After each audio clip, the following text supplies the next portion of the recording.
அகத்தியரோடு எனது பயணம். டிசம்பர் 20, 2013 எனது சரியைக்கான பயணத்தின் தொடக்கம். அன்றுதான் நான் முதல் முறையாக எனது நண்பர்களோடு அகத்தியர் வானம் மலேசியாவுக்குச் சென்றிருந்தேன். அங்கு நான் கண்டது அகத்தியர் உருவில் சிவனை. பின்னர் நான் ஷண்முகம் அண்ணனிடம் என்னைப் பற்றிப் பகிர்ந்து கொண்டேன். அன்று நான் அறியாதது எனது வாழ்க்கையில் பெரிய அளவிலான மாற்றங்கள் வரும் என்றும் அவை அனைத்தும் அகத்தியர் அப்பாவின் செயல் என்றும். ஆரம்ப நிலையில் நான் அகத்தியர் வனத்துக்கு மாதத்தில் 1 அல்லது 2 முறை செல்வது வழக்கம். அவை அங்கு நடைபெறும் சித்தர்கள் பூஜையில் கலந்து கொள்வதற்கு. பின்னர் காலப்போக்கில் நான் அகத்தியர் வானம் செல்வதை வாடிக்கையாக்கிக் கொண்டேன். ஏனெனில் அங்கு ஷண்முகம் அண்ணனின் சித்தர்கள் மீது உள்ள ஆர்வம், அவர் சேகரித்து வைத்திருந்த அவரது அனுபவங்கள் எல்லாம் என்னையும் ஒரு புதிய பாதைக்குள் தள்ளியது. அதிசயங்கள் விரும்பாத மனிதன் இல்லை என்பதற்கு ஏற்ப நானும் அங்கு நடந்தேறும் அதிசயங்களைக் கண்டு வியப்புற்றேன். ஒரு ஐம்பொன் சிலை, அகத்தியர் வானம், அகத்தியர் அப்பா மனிதனைப் போலவே 2 கண்களையும் திறந்து இருப்பதை நான் முதலில் பாலச்சந்திரன் காமித புகைப்படம் மூலமாக கண்டேன். அதே அதிசயம் நாங்கள் அகத்தியர் அப்பாவிற்கு அபிஷேகம் செய்யும் பொழுது கண்டு வியந்து மகிழ்ந்தேன். இந்த அதிசயம் என்னை இன்னும் இப்பாதைக்குள் அதிகமாகவே தள்ளியது. அங்கு நான் செல்லும் போது எல்லாம் ஷண்முகம் அண்ணன் அவரது தேடல்களையும் அனுபவங்களையும் பகிர்ந்து கொள்வார். எனக்குள் ஒரு கேள்வி, எப்பொழுது நாமும் இவரைப் போலவே இந்த பயணத்தின் அனுபவங்களை சேகரிப்பது? நான் வாடிக்கையாகச் செல்வதால் பூஜைக்கான தயார் நிலைகளை நான் கற்றுக்கொண்டேன். பின்னர் நானே அவைகளை செய்யத் தொடங்கினேன். ஹோமம், அபிஷேகம், அலங்காரம், போற்றி பாடல்கள் என முழுமையான பூஜை முறைகளை நான் அவரிடம் மற்றும் மகேஸ்வரி அம்மாவிடம் இருந்தும் கற்றுக்கொண்டேன். இவர்கள் இருவரிடமிருந்து நான் பல அற்புதமான பாடங்களை கற்று வந்தேன். இப்படியே வருடங்கள் புரண்டு ஓட நான் எனக்குள் பல மாற்றங்களை உணரத் துவங்கினேன். 2013 முதல் 2019 வரையிலும் சரியை கற்றுவந்து நான் 2019 துவக்கத்திலிருந்து கிரியைக்கான பயிற்சியினை அகத்தியர் அப்பா மூலம் ஷண்முகம் அண்ணன் வழிவிட நானும் எனது தோழி மலர்வதியும் தினந்தோறும் அகத்தியர் வானம் சென்று யாகம், அபிஷேகம், அலங்காரம் என்ன அனைத்தையும் நாங்களே செய்யத் தொடங்கினோம். அகத்தியர் அப்பாவை அலங்கரிக்கும் பொறுப்பு என்னிடம் வர நானும் அகத்தியர் அப்பாவின் ஆசியோடு அவரை பல விதங்களில் அலங்காரம் செய்து மகிழ்ந்தேன். இன்னும் சொல்லப்போனால் 2019 எங்களுக்கு ஒரு அற்புதமான பயணமாகவே அமைந்தது. ஷண்முகம் அண்ணன் கூறிய அவரது அனுபவங்கள் இப்பொழுது எனது அனுபவமாக மாறியது. அவரது பயணத்தில் நாங்கள் இணைந்தது எங்களுக்கு ஒரு பெரிய பலத்தையும் நம்பிக்கையும் தந்தது.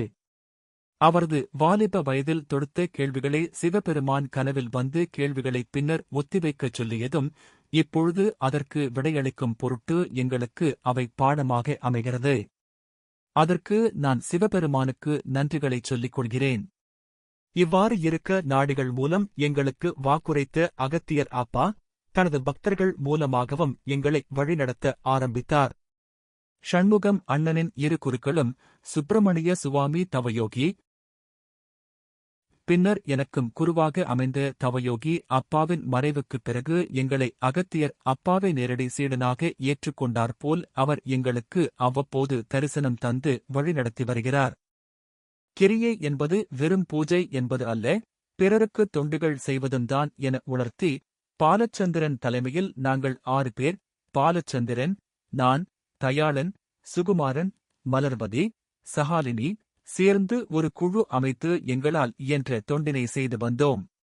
வீதியை இல்லமாய் கொண்டு வாழ்பவர்களுக்கு உணவு கொடுப்பதும், பிள்ளைகளின் அறுவை சிகிச்சைக்கு பணப்பற்றாக்குறையாக இருப்பவருக்கு முடிந்ததை தருவதும், கல்வியினை தொடங்குவதற்கு மாதந்தோறும் பண உதவியும், முதியோர் இல்லம், சிறுவர்கள் இல்லம் சென்று உணவு தருவது, விளையாட்டு என்ன சிறிய அளவில் செய்து வந்தோம்.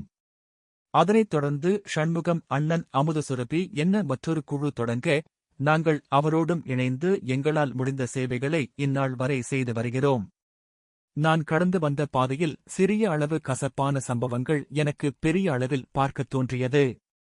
என்று நாங்கள் வீதியில் இருப்பவர்கள், அன்றாட வாழ்க்கைக்கு போராடும் மனிதர்கள், ஒருவேளை மட்டுமே பிள்ளைகளுக்கு உணவு தரும் குடும்பங்கள் என்ன பலரைக் கண்டபொழுது நான் கடந்து வந்தது யாவும் வெறும் கானல் நீர் என்று உணர வைத்தார் அகத்தியர் அப்பா. அன்று முதல் ஒரு உத்வேகம் எனக்குள் பிறந்தது. வரும் இன்னல்களைக் கண்டு வருந்துவதை விட அதனை சரிசெய்வதற்கான வழிமுறைகளைக் கண்டறிவதே சரி என்று உணர்த்தினார். இவ்வாறு அகத்தியரோடு பயணம் சுமூகமாய்ப் போக யோகத்தின் பயிற்சி ஆரம்பமானது. இங்குதான் அகத்தியரோடு பயணம் குழுவாக அல்ல தனி மனித பயணம் என உணர்த்த ஆரம்பித்தார். 6 வருடமாக குழுமுறையில் செய்தவையாகவும் இப்பொழுது தனித்துச் செய்ய வேண்டும். தொண்டுகள் இதில் அடங்காது. தனி மனித பயணம் என்பது தன்னைத்தானே அறிந்து கொள்வது. எவ்வாறு நான் என்னை நானே அறிவது என்ற கேள்விக்கு அகத்தியர் அப்பா சொல்லியது தியான முறை. நம்மை நாம் அறிவதற்கு சித்தர்கள் சொல்லித் தருவது தியான பயிற்சி. நம்மை தனிமைப்படுத்தி தினமும் ஒரு முறையாவது இறைவனை நோக்கி மன அமைதியோடு தியானம் செய்து வந்தால் அதன் பலனாக நம் பிறப்பின் நோக்கமும் அதன் பயனும் அறிவோம் என்று உணர்த்தினார். ஆனால் அது அவ்வளவு சுலபம் அல்ல. அதற்கு நம் மனம் பக்குவப்படவே சரியை, கிரியை என 2 வழிமுறைகளைச் சொல்லிக் கொடுத்து வந்தார். சரியையில் நாம் எவ்வாறு நம்மை ஒழுங்குபடுத்துவது என்றும் கிரியையில் நம்மை எவ்வாறு செயல்பட வேண்டும் என்றும் சொல்லித் தந்தார். அதற்கு 5 கொள்கைகள், 6 புலன்களை அடக்குவதும் மும்மலத்தை ஒழிப்பதும் எனக் கற்றுத் தந்தார். மும்மலம் ஆகிய ஆணவம் கர்மத்தை அழிக்க மாயை என்னும் திரைதானே விலகிப் போகும். அவ்வாறு ஆணவம், கர்மம், மாயை விலகிப் போக நமக்குள் சுழன்று இருக்கும் 6 புலன்கள் யாவும் பட்டுப் போகும். மும்மலம் அழித்து 6 புலன்களும் பட்டுப் போக நம்மால் அகத்தியர் கொடுத்த 5 கொள்கைகளை சரிவரச் செய்ய முடியும். இவ்வாறு எவன் ஒருவன் இவை அனைத்தும் தனது கொள்கையாகக் கொண்டு அதற்கு சக்தி கொடுத்து முழு முயற்சியாகச் செய்து வருகிறானோ அவனுக்கு தியானத்தில் தெளிவு கிடைத்து தன்னை அறிவான் என எனக்கு அகத்தியர் அப்பாவால் உணர்த்தப்பட்டது. இன்று வரை எனது பயணம் யோகத்தை நோக்கி இருக்கிறது. அகத்தியர் அப்பா ஆசியோடு யோகத்தின் பயிற்சியும் சரிவரச் செய்து முடித்து ஞானத்திற்குச் செல்லும் வழியும் கிடைக்கும் என்ற நம்பிக்கையோடு அகத்தியர் அப்பாக்கு நன்றி சொல்லிக் கொள்கிறேன். 2014 இல் தொடங்கிய பயணம் இது.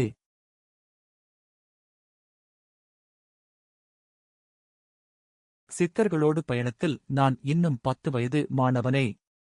இந்த பயணங்களில் பல ஜாம்பவான்கள் இருக்கையில் நான் என்னுடைய பயண மாற்றங்களையும் அதிலிருந்து நான் கற்றவற்றையும் விட்டவற்றையும் பகிர்வதால் ஏதேனும் பிழைகள் இருந்தால் வாசகர்களை பொறுத்துருளக் கேட்டுக்கொள்கிறேன். சரியையில் தெய்வத் தொண்டினை நாமே நம் கைப்பட செய்யச் சொன்னார் அகத்தியர் அப்பா. ஹோமம், அவருக்கு அபிஷேகம், அலங்காரம், நெய்வேத்தியம் மற்றும் தீபாராதனை என ஆலய வழிபாட்டினை நடுவராக ஒரு ஆகம முறை வந்த குருக்கள் இல்லாது நானே என் கைப்பட செய்ய ஊக்குவித்தார். இதில் எனக்கு கற்றுத் தந்த பாடம் சித்தர்களோடு இணைவதற்கு நமது உள்ள தூய்மை மட்டும் போதும் என்று. சித்தர்களோடு இணைந்து விடுகிறோம். சித்தர்களும் நம்மோடு உலவத் தொடங்கிவிடுகிறார்கள். எதற்கு? நாம் அவர்கள் வசம் இருக்கும், அவர்கள் நம்மை கண்காணிப்பர். கிரியையில் சக மனிதர்களுக்கு உதவிக்கரம் நீட்ட குழந்தைகள் காப்பகம், முதியோர் இல்லம், வீதியில் வசிப்பவர், பிறகு குடும்பமாக வசித்தாலும் வருமான பற்றாக்குறையால் வாடுவோர் என எல்லா தரப்பு மக்களையும் நேரே கண்டு பசி ஆற்றும் பாக்கியத்தை அளித்தார். இதில் எனக்கு கற்றுத் தந்த பாடம் எனது வாழ்க்கையில் ஒருபோதும் குறை கூறும் அளவுக்கு உடலாலோ மனதாலோ சிந்திக்கும் ஆற்றலில் எவ்வித குறைபாடுகளும் தரவில்லையே, பிறகு எதற்கு வாழக்கூடிய வாழ்க்கையை குறை கூறிக்கொண்டே வாழ வேண்டும் என்றுதான். சரியையும் கிரியையும் சித்தர்களோடு நமக்கும் உள்ள உறவினை வலுப்படுத்தவும், கர்ம வினைகளைப் போக்கவும், சிந்தனையை நெறிப்படுத்தவும், இருப்பதைக் கொண்டு நடப்பவற்றை அற்புதமாக மகிழ்ச்சியாக பார்க்க பழகிக் கொள்வதற்கு தரப்பட்டவை. இதை நான் அறிந்து உணர்ந்து கொண்டு செயலாக்கம் செய்வதற்கு அகத்தியர் அப்பாவும் மற்ற சித்தர்களும் எடுத்துக்கொண்ட அவகாசம் 5 வருட காலம். உணர்ந்த பிறகு அதை மீண்டும் மீண்டும் செய்து கொண்டிருந்தேன். முதலில் பெருமகிழ்ச்சி நம்மை அறியாது நம்மை ஆட்கொண்டு கர்வம் கொள்ளச் செய்யும். அதுவே பிறகு நம்மை யோகத்திற்கும் ஞானத்திற்கும் செல்வதற்கு தடையாக இருக்கும். எனவே அகத்தியர் உணர்த்திய உடனே என்னை சரியை கிரியை இரண்டையும் நிறுத்தி பயண மாற்றம் செய்தார். 2019 யோக பயணத்தின் தொடக்கம். தவயோகி அப்பா சொல்லித் தந்த மூச்சு பயிற்சி குருவாக ஷண்முகம் அண்ணன் சொல்லித்தர நானும் தவறாது இடைவிடாது செய்துவர உடலில் பலவித மாற்றங்களை உணரத் தொடங்கினேன். வாதப்பித்த கபம் என்று 3ம் சரிபடும்போது என் உடல் தேக்கி வைத்துக் கொண்டிருந்த கழிவுகள் அகன்று போகக் கண்டேன். இந்த காலகட்டங்களில் உடலில் உட்கரிக்கப்பட்ட நோய்களை எல்லாம் வெளியே கொண்டு வந்து அதற்கான சிகிச்சை முறைகளையும் அவ்வப்போது வந்து காண்பித்து மருத்துவரிடமும் அனுப்பியும் வைத்தார் அகத்தியர் அப்பா. இதில் நான் கற்ற பாடம் உடல் உறுதி பெற்று வலிமையுடன் இருந்தால் வாழ்க்கை சிறக்கும். ஞானத்திற்கான பயணம் எளிதாக இருக்கும். யோகமும் ஞானமும் தனிப்பயணம் அல்ல, இரண்டுமே ஒன்று கலந்தே இருக்கும். உடலை வளைக்கும் போதே உள் பயணம் செய்ய வலியுறுத்தினார் அகத்தியர் அப்பா. தியானமே முதல் படி உள் பயணம் கொள்வதற்கு. அதற்கு உடலை வருத்திக் கொண்டு அமரக்கூடாது. எனவே உடல் வளைக்கக்கூடிய பயிற்சிகள் தந்த பிறகு அமரச் செய்யும் போது உடல் இலகுவாக இருக்க மனதை கட்டுப்படுத்த மட்டுமே தியானம் இருக்கும். அதற்கு சுவாசத்தை மட்டுமே கவனம் இருந்தாலும் அலைபாயும் மனதை கட்டிப்போட எண்ணத்தை மட்டும் திரும்ப திரும்ப சுவாசத்திற்கு கொண்டு வந்து கவனம் கொண்டு உணர்த்தலோடு செய்ய வேண்டும். இப்படிச் செய்ய நம்மை அறியாது நமது சிந்தனைகள் காணாமல் போக வெறும் சுவாசம் மட்டுமே நிலைத்திருக்கும். அவ்வப்போது புருவ கூச்சல்கள் வந்தாலும் தள்ளி வைத்துவிட்டு மீண்டும் சுவாசத்தையே கண்காணிக்க வேண்டும். இதில் நான் கற்ற பாடம் தன்னை அறிந்தால் இன்புறலாம் மற்றும் அதன் தந்திரத்தையும் உணரலாம். சரி, இப்போது அகத்தியர் அப்பா என்னை எங்கு கொண்டு செல்கிறார் என்ற கேள்வி வரலாம். தற்போது யோகத்தையும் ஞானத்தையும் செய்து வர அவ்வப்போது அகத்தியர் அப்பாவாக்கு உரைக்க பக்தர்கள் மீது வருவதையும் என் மீது வருவதும் நடைபெற்றுக் கொண்டிருக்க மும்மலம் ஆகிய ஆணவம், கன்மம், மாயையிலிருந்து விடுபட தனது பக்தன் பரிபூரணம் அடைந்தபின் அவர்களுக்குள் வாக்கு உரைக்க வருவதையும் ஒரு மாயை என உரைத்து அதனை அடக்கிக் கொள்ளும் வல்லமை பெறவும் அதற்கு ஆன்மீக பயணத்தை துவக்கியுள்ளார். ஆரம்பக் கல்வி ஆகவே இதை பார்க்கும் வேளையில் இதுவரை நான் பலமுறை நான் என்று என்னை அடையாளப்படுத்திக் கொண்டதை நிறுத்தும் வகையில் ஒரு புதிய அனுபவ பயணம் நடைபெறுகிறது. நான் என்ற ஆணவம் அழியும்போது மாயை என்ற திரை விலகி எப்படி ரமண மகரிஷி நான் வேறு அல்ல, நீ இறைவன், அருட்பெருஞ்சோதி, பிரபஞ்சம் வேறு அல்ல என்ற நிலைக்கு கொண்டு செல்லும் நிலை தற்போது. கன்மம் மட்டும் சரியை கிரியையில் முற்றிலும் சித்தர்களின் அருளால் போக்கப்பட்டு யோகத்திற்கும் ஞானத்திற்கும் பயணிக்க சித்தம் ஆகிறோம். சித்த பயணத்தை இருவகைகளாக பிரிக்க, ஒன்றாவது மனித நெறி பயணம். இதற்கு குருவின் தேவை சரியை கிரியையோடு நின்றுவிடும். பிறகு அந்தச் சீடன் கற்றவற்றை வாழ்க்கையில் கடைபிடித்து வந்தாலே போதும். உணவிலோ உடையிலோ மாற்றம் தேவை இருக்காது. மனத்தினையும் ஆசைகளை மட்டும் கையாள வேண்டும். தொடர்ந்து சரியை கிரியை செய்து வரலாம். உலக வாழ்க்கைக்கான ஞானம் கிட்டுமே தவிர ஒளி பயணத்திற்கு வழிவகுக்காது. இரண்டாவதாக ஞான பயணம், ஜோதி பயணம். இதற்கு உடல், உள்ளம் தூய்மை பெறுவது அவசியம். புலால் உண்ணுதலை தவிர்க்கும் பட்சத்தில் முதல் உடல் தூய்மை ஆரம்பமாகிறது. பிறகு கடுமையான வைராக்கியம் வேண்டும். சித்தர்கள் கொடுக்கும் பயிற்சிகளை விடாமல் செய்வதும், சொல்லிய பொழுதே செய்வதும், ஏன் என்ற கேள்விகளின்றி நிறுத்தவும் வேண்டும். இது அடுத்த கட்ட தூய்மை. பிறகு மனத்தூய்மை செய்ய தியானம் செய்து வர ஆன்மாவோடு பேசத் தொடங்க வேண்டும். இவ்வகை செய்யும் வண்ணம் சிந்தனை தூய்மையும் செய்தாக வேண்டும். எனில் இங்குதான் சித்தர்களும் பூதகணங்களும் தேவலோகர்களும் நம்மோடு மாய விளையாட்டைச் செய்யத் தொடங்குவார்கள். ஆகவே இதற்கு நாம் குருவை தேடுவதை விட நாம் செய்யக்கூடிய சரியான கிரியையைக் கண்டு நம்மை குரு தேர்வு செய்வார்.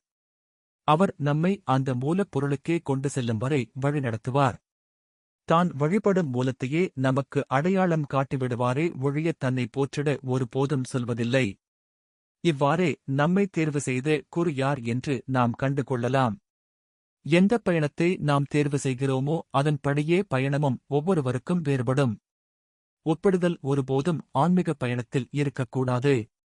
நாம் வாழும் வாழ்க்கையில் ஒவ்வொரு பொழுதிலும் சித்தர்களின் ஞான பாடங்களும் அற்புதங்களும் இருப்பதை உணர்தலே நமது பயணம் சிறப்பு மிக்க பயணமாக அமையும்.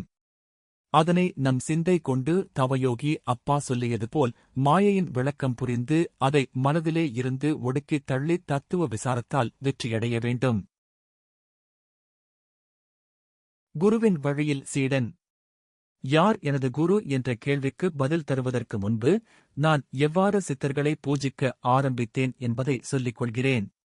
2013 எனது நண்பன் பாலச்சந்திரன் அகத்தியர் நாடி வாசிப்பு கண்டுவர அவர் என்னையும் மற்ற நண்பர்களையும் அகத்தியர் நாடி பார்க்க வலியுறுத்தினார். அப்பொழுது அகத்தியர் யார் என்று எனக்கு தெரியாத நிலையில் நான் பாலச்சந்திரனிடம் இப்போது வேண்டாம், பிறகு தக்க தருணம் வரும் நிலையில் பார்த்துக் கொள்கிறேன் என்று சொல்லிவிட்டேன். அப்பொழுது நான் சிவன் மற்றும் அம்மன் வழிபாட்டில், பக்தி வழிபாடு, இருக்க நாடி பார்க்கும் ஆவல் என்னிடம் இல்லை. அதையும் தாண்டி நாடிகளை வாழ்க்கையில் கஷ்டங்கள் இருப்பவர்கள் மட்டுமே பார்ப்பார்கள் என்ற அசட்டுத்தனமான எண்ணம் இருந்தது. பக்தி மார்க்கத்தில் இருந்ததால் எனது சிறுவயதில் கோவிலுக்குச் செல்லும் வழக்கம் அதிகமாகவே இருந்தது. அதைத் தொட்டு கோவில் அர்ச்சகர் சிறிது காலம் தன் தாய்நாட்டுக்கு செல்ல என்னையும் எனது அண்ணனையும் கோவிலில் பூஜை செய்யும் வாய்ப்பு தந்தனர். அப்பொழுது நான் என் அம்மனோடு பேசுவது என ஒரு அம்மா மகன் உறவை வளர்த்துக் கொண்டேன். அன்று முதல் நான் எந்தக் காரியம் செய்தலும் அம்மனிடம் உத்தரவு கேட்டுக்கொண்டு செய்வேன். அதைப் போலவே நாடி பார்ப்பதற்கும் அம்மாவின் உத்தரவு என்று கிடைக்கிறதோ அன்று பார்த்துக் கொள்ளலாம் என்றிருந்தேன். அதன் பின்னர் பாலச்சந்திரன் எங்களை அகத்தியர் வனம் மலேசியாவுக்கு அறிமுகம் செய்து வைத்தார். அன்றுதான் நான் முதல் முறையாக எனது குருவைக் கண்டேன். ஆனால் நான் உணரவில்லை அவர்தான் எனக்கு குருவாக அமைவார் என்று. சில மாதங்கள் கடந்து போக நாடியினை காண வேண்டும் என்ற எண்ணம் வந்தது. அது அம்மனின் அருளாசி என்று கருதி நாடியைக் காண சென்றேன். அகத்தியர் அப்பா எனது முன்ஜென்மத்தில் நான் இலங்கையில் பிறந்ததாகவும் நான் சிறுவயதிலேயே பிரம்மச்சரியம் ஏற்று இறைவனை நோக்கி பயணம் செய்ததாகவும் பின்னர் பல குருமார்களிடம் வித்தைகள் கற்றுக்கொண்டு சிந்தை சறுக்கி பல கொடிய செயல்கள் புரிந்து மக்களுக்கு கஷ்டங்கள் புரிந்திருக்கிறேன். எனது இறுதி காலத்தில் தவறினை உணர்ந்து வருந்தி திருந்தி நற்செயல்கள் செய்து எனது கர்மத்தினை கழித்ததாகவும் கூறினார்.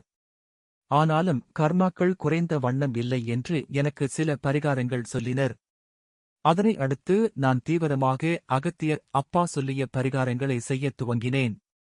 பின்னர் அவர் ஆசியோடு இந்தியாவிற்கு நண்பர்களோடு நவம்பர் 14, 2014 அன்று பரிகாரம் செய்யச் சென்றிருந்தேன். திருச்சி விமான நிலையம் அடைந்த நாங்கள் முதலில் தாய்வீடான கல்லாறு ஆசிரமம் சென்று ஷண்முகம் அண்ணனின் குருவான தவயோகி அப்பாவையும் மாதாஜி அம்மாவையும் கண்டோம். இரவில் அங்கே தங்கிவிட்டு மறுநாள் சித்தர் பூஜையில் கலந்து கொண்ட பின்னர் ஜீவநாடி வாசிப்பு இருக்க நான் தயார் செய்து வைத்திருந்த கேள்விகளை கேட்க அப்பொழுதுதான் ஷண்முகம் அண்ணன் எனக்கு குரு என்று அகத்தியர் அப்பா சொன்னார். அது மட்டுமல்லாது தவயோகி அப்பாவும் எங்களை சீடர்களாக ஏற்றுக்கொண்டார். இரட்டிப்பு மகிழ்ச்சியோடு நான் எனது பரிகார பயணத்தை துவங்கினேன். பரிகாரங்கள் முடித்து மீண்டும் மலேசியா திரும்பிய நாங்கள் எங்கள் வாழ்க்கையில் ஒரு புதிய மாற்றங்களைக் கண்டோம். பின்னர் ஷண்முகம் அண்ணனோடு எனது உறவினை நான் வலுப்படுத்திக் கொண்டேன். அன்று முதல் நான் அவருடைய அனுபவங்களைக் கேட்டு தெரிந்து கொள்ள ஆவலாயிருக்க அவரும் நான் அங்கு செல்லும் போதெல்லாம் சொல்லிக் கொண்டே இருப்பார்.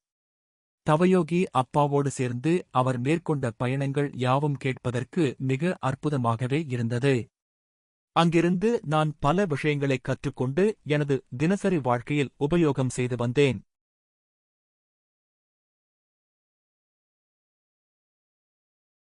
நெருங்கி பழகியவராக இருந்தாலும் கடினமாக இருந்தாலும் ஒன்று கேட்கும்போது என்னால் தட்டிக் கழிக்க முடியாது. உடனடியாக செய்துதர ஒப்புக்கொள்வேன். ஆனால் ஷண்முகம் அண்ணன் ஒருமுறை நோ சொல்லக் கற்றுக்கொள்ளுங்கள், அவை உங்களுக்கு எப்போதும் உதவியாக இருக்கும் என்று வலியுறுத்தினார்.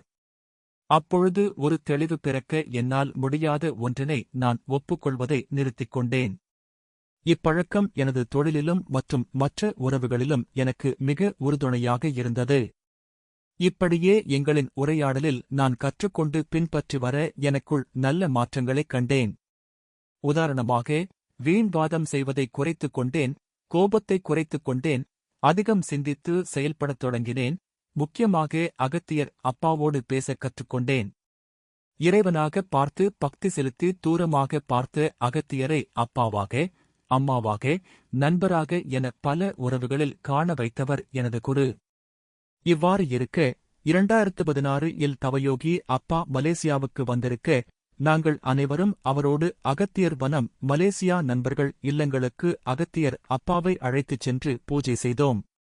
அதேபோல் என்னுடைய இல்லத்துக்கு வருகை தந்த தவயோகி அப்பாவைக் கண்டதும் என்னை அறியாது ஓர் ஆனந்தத்தில் அவர் பாதம் பற்றி கண்ணீர் வடித்தேன். பிறவிப் பலனை அடைந்தது போல் அவ்வளவு ஆனந்தம்.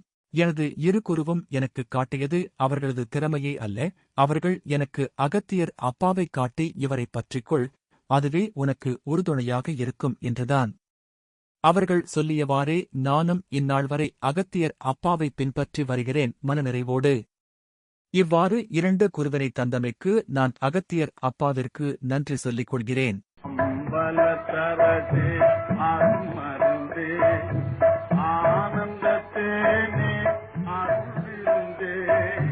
அம்பலத்தரசே அருமருந்தே ஆனந்தத்தேனே அருள்விருந்தே. முதுநடத்தரசே புண்ணியனே புலவரெல்லாம் புகழ்கண்ணியனே.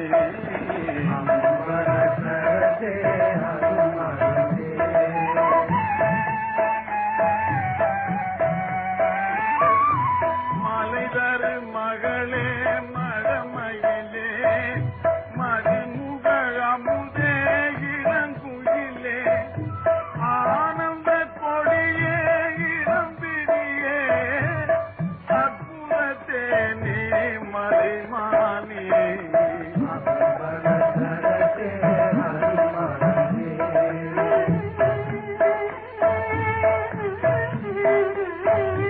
சிவ சிவ சிவ சின்மய தேஜா சிவ சுந்தர குஞ்சிர நடராஜா. சிவ சிவ சிவ சிவ சின்மய தேஜா சிவ சுந்தர குஞ்சிர நடராஜா. பரன விவேக பரம் பரவேத நரன சவேத சிதம்பரநாதா.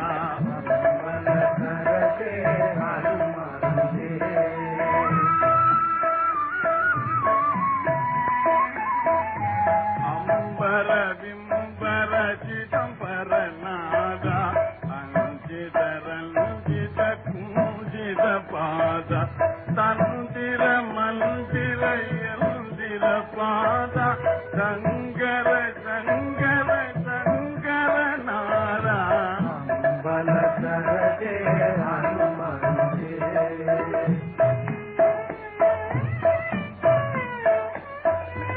இக்கரை கடந்திடில் அக்கரையே இருப்பது சிதம்பரம்